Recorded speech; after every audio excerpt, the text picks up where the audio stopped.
바울이 이번엔 아덴을 떠나 고린도로 왔습니다. 1절에 그 후에 바울이 아덴을 떠나 고린도에 이르러.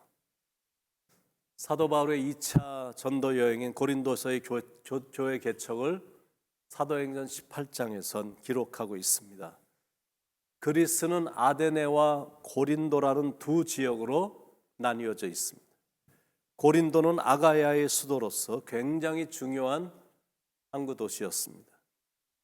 동에서 서쪽으로 가는 모든 상인들과 뱃사람들은 반드시 고린도를 거쳐야만 했습니다. 고린도만 통하면 수백 마일의 여행을 줄일 수 있었기 때문입니다. 지금으로 말하면 고린도는 런던이나 프랑스 같은 곳이었습니다.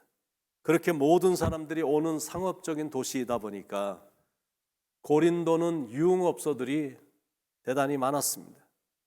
그게 항구 도시들의 특징입니다. 술에 쩌들어 있고 환락이 있고 음란한 장소가 고린도라고 상상하면 됩니다. 그래서 서양 사람들은 타락한 사람들을 말할 때 고린도 사람같이 산다라고 말할 정도입니다. 고린도는 매춘이 활발히 성행된 음란한 도시였습니다. 어느 정도였냐면 이 미의 여신 비너스를 모신 신전에서 일하는 여사제들은 정부에서 공인된 매춘부들이었다는 사실입니다. 1000명의 창녀들이 매일같이 성전에 주둔해서 신을 모시는 몸으로 죄를 씻어주겠다며 거액을 받고 성전에서 몸을 팔고 있었으니까 얼마나 그 땅이 음란하고 강포하고 우상 숭배가 성행했었는지, 또 그런 곳에서 복음을 전하고 개척을 한다는 게 얼마나 어려웠겠는지 사뭇 짐작이 갑니다. 그런데 감사하게 하나님께서 신실한 믿음의 동역자인 아굴라와 그의 부인 브리스길라를 만나게 해주신 겁니다. 2절에 아굴라라는 본도에서 난 유대인 한 사람을 만나니 글라우디오가 모든 유대인을 명하여 로마에서 떠나라 한 거로 그가 그 아내 브리스길라와 함께 이달리아로부터 새로 온지라 바울이 그들에게 가매. 글라우디오 로마 황제가 로마에 살고 있는 유대인들의 추방을 명령했기 때문에 이 이탈리아를 떠나서 고린도로 들어온 유대인 부부였던 겁니다. 바울과 그들이 서로 어떻게 만났냐면 3절에 보니까 생업이 같으므로 함께 살며 일을 하니 그 생업은 천막을 만드는 것이었더라. 둘 다 똑같이 텐트 메이커, 천막을 만드는 사람이었어요. 그러다 보니까 서로 자연스럽게 친해진 겁니다. 특히 부부의 아름다움은 부부가 마음을 같이하여 하나님의 일에 헌신한 것이 참 아름답습니다. 영적 교훈 첫 번째는 부부가 함께 헌신할 수 있도록 노력하라라는 거죠. 부부가 한 마음으로 함께 하나님을 섬기는 건 정말로 아름답기 때문입니다. 영적 교훈 두 번째는 목회자에 대한 헌신을 아끼지 말라라는 교훈입니다. 그 당시에 목회자였던 바울을 돕는다는 건 자기 목숨까지 위태하고 위험할 수 있었습니다. 그런데 이들 부부는 아랑곳하지 않고 생명의 위험을 무릅쓰고 복음을 전하는 바울을 도와주었습니다. 그런데 그 정도가 아닙니다. 18절에 보면 바울은 더 여러 날 머물다가 형제들과 작별하고 배 타고 수리아로 떠나갈새 브리스길라와 아굴라도 함께 하더라. 바울이 복음 전도를 위해서 수리아로 떠나자 브리스길라와 아굴라 부부도 바울을 따라 이사까지 가는 헌신과 희생을 보일 정도였다라는 겁니다. 부부가 한 마음이 돼서 하나님을 섬긴다는 건 정말 큰 축복입니다. 게다가 교역자와 마음이 하나가 돼서 함께 사역한다는 건 정말 아름다운 겁니다. 영적 교훈 세 번째는 하나님의 말씀은 어떤 기회를 통해서라도 교육을 받아 배우라라는 교훈입니다. 어디든 바울이 가는 곳은 같이 따라다니며 하나님의 말씀을 철저히 교육을 받았습니다. 11절에 보니까 1년 6개월을 머물며 그들 가운데서 하나님의 말씀을 가르치니라. 그러니까 정기적인 교회 모임이라든지 교회에서 제공하는 성경 공부나 하나님의 말씀을 배울 수 있는 계기가 있다면 열심히 참석하는 게 중요한 겁니다. That will be a strong foundation. 나의 영적인 삶에 아주 든든한 이 파운데이션이 되거든요. 하나님의 말씀이 내 삶을 반석처럼 든든하게 만들어주기 때문입니다. 네 번째 영적 교훈은 좋은 동역자가 되라라는 것. 5절에 보면 실라와 디모데가 마게도냐로부터 내려서 바울과 동역하는 것을 보게 됩니다. 그러니 사도 바울에게는 완전히 천군만마를 얻은 것처럼 큰 힘이 된 겁니다. 하나님의 역사는 영적인 동역자들이 함께할 때 모닥불처럼 타오르게 됩니다. 그러니까 어렵고 힘든 일이라 할지라도 같이 감당하며 나갈 수가 있는 겁니다.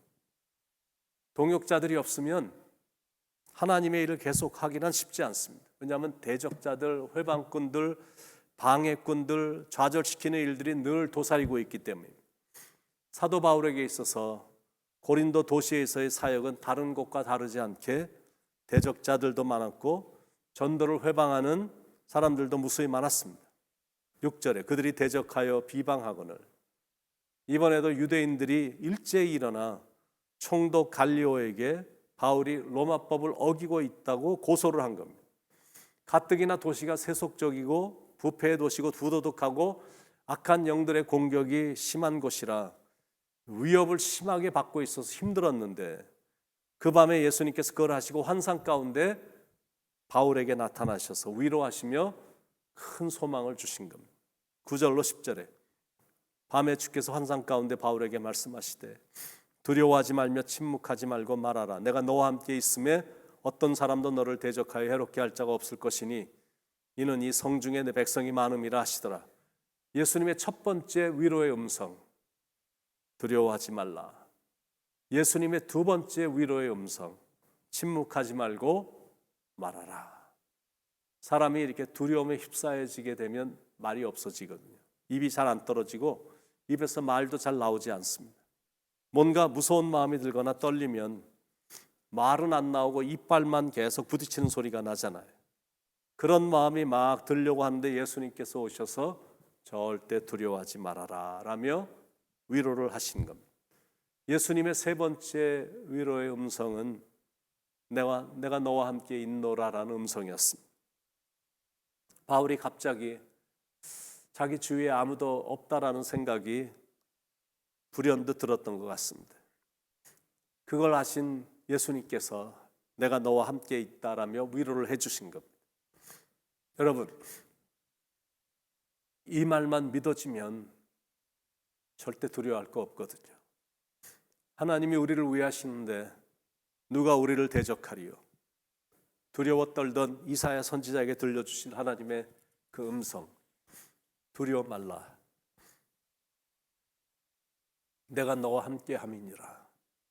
가나안 정복을 향한 전쟁을 앞두고 긴장하고 있던 여호수아에게 하나님께서 나타나셔 들려주신 음성도 내가 내게 명한 것이 아니냐, 마음을 강하게 하고 담대히 하라. 두려워 말며 놀라지 말라. 내가 어디로 가든지 하나님 여호와가 너와 함께 하느니라 하시니라. 지금도 여전히 창조자이시며 전능자이시고 왕 중의 왕이신 하나님이 우리에게 들려주시는 똑같은 위로의 음성은 뭐냐면 내가 너와 함께 하겠노라. 놀라지 말라. 두려워 말라. 그겁니다. 사랑하는 여러분은 이 말씀이 믿어지십니까? 믿어지신다면 절대 두려워할 게 없거든요. 네 번째 들려주신 예수님의 음성은 어떤 사람도 너를 대적하여 해롭게 할 자가 없을 것이다. 상대방이 너무 거칠고 사악하니까 처음엔 공포도 느껴졌습니다. 게다가 바울은 그동안 다니는 곳마다 하도 많이 맞아서 이제는 또 맞는다는 게 어쩌면 공포로 다가왔을지도 모릅니다. 그걸 아시고 이번에는 그런 해를 받지 않게 해주실 거라고 주님이 친히 약속을 해주신 겁니다.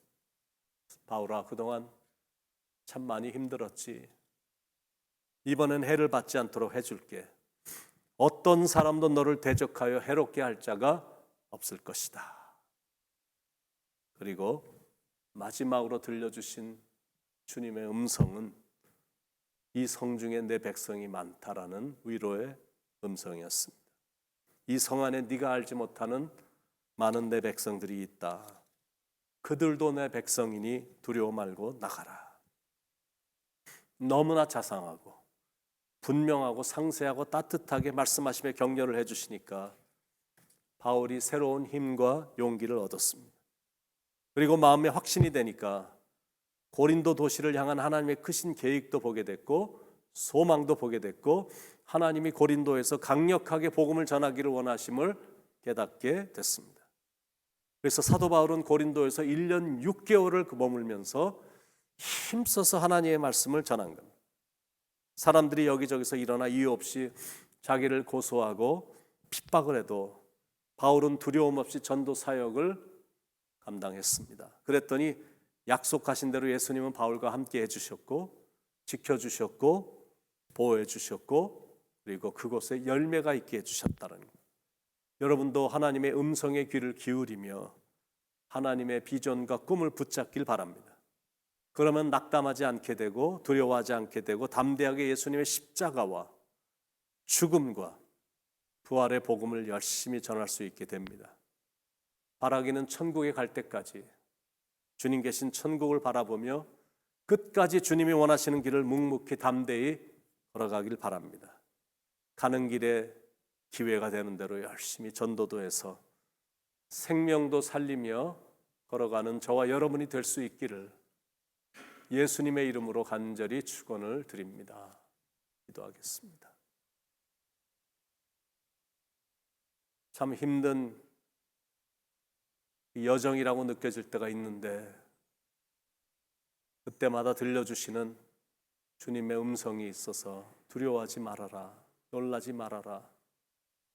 내가 너의 하나님이 되고 내가 너와 함께 할 거고 내가 너를 굳세게 해줄 거고 그 어떤 자가 너를 해롭게 하지 못할 것이다 라고 음성을 들려주셔서 그 말씀에 의지하여 나갈 수 있도록 우리 안에 믿음 주셔서 하나님 감사합니다. 여호수아 갈렙이 품었던 그 마음, 특히 사도 바울이 아무것도 없는 맨 땅에 개척을 한다는 것은 정말로 힘든 일이었지만 주님의 약속과 주님의 음성을 듣고 잘 감당해서 그런 놀라운 결과를 성공적인 열매를 거두게 된 것처럼 우리도 두려움 없이 나가게 하시고 나가는 길에 하나님이 기뻐하시는 생명을 살리는 일을 감당하면서 남은 인생을 잘 걸어가도록 주님 인도해 주시옵소서. 감사합니다 주님. 사랑합니다 주님. 예수님의 이름으로 간절히 기도드립니다. 아멘.